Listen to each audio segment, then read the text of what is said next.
владата соопшти 12 нови мерки, системски мерки, од кои што, како што се запознати, дел се однесуваат за компаниите, дел се во рамките на социјалната сфера. Од аспект на институцијата која што ја застапуваме, ние би ги коментирали овие мерки кои што се однесуваат за компаниите. Во делот на тие мерки, значи од 8 најавени мерки, во 4 мерки ние ги препознавме нашите барања што досега ги имавме.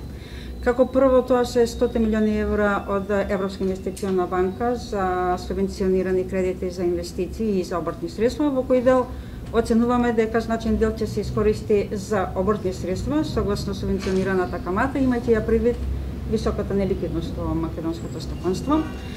Потоа е мерката со 10,7 милиони евра преку Македонска банка за поддршка на развојот за докапитализација, со која што главно ќе се поддржуваат инвестиции и ќе се даваат кредити со субвенционирани камати за обртни средства, меѓутоа во земјоделско-прехранбениот сектор.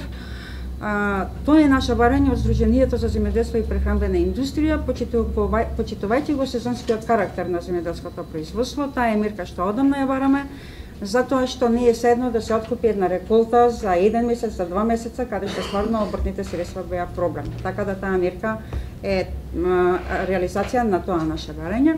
Третата мерка беше за легализација на градижни објекти на земјоделско земјиште.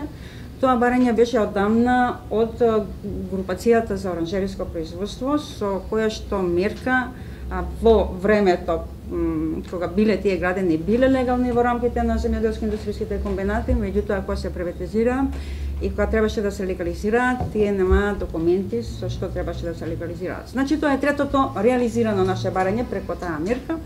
И четвртата мерка, тоа се 3000 полни пансиони за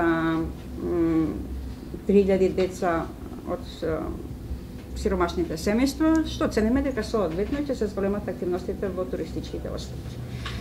Тие се тие мерки, додека другите мерки кои што се однесуваат во делот на вработувањето, што повеќе според нас има социјален карактер, значи тие се за поздравување, меѓутоа цениме дека истите ќе дадат ефекти, ќе со тие мерки е дадена можност за вработување.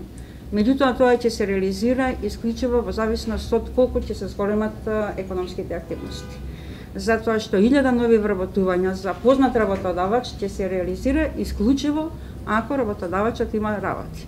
Опште е познато дека во овие услови на намалена побарувачка од странство, ограничена и намалена побарувачка дома, дека менаџерите одат на намалување на трошоците, во кои рамки покрај другото и одат и со намалување на вработувањата, што го покажува и податокот за намалена вработеност во индустријата за минатите месеци, така да тие мерки се обусловени исклучиво од тоа.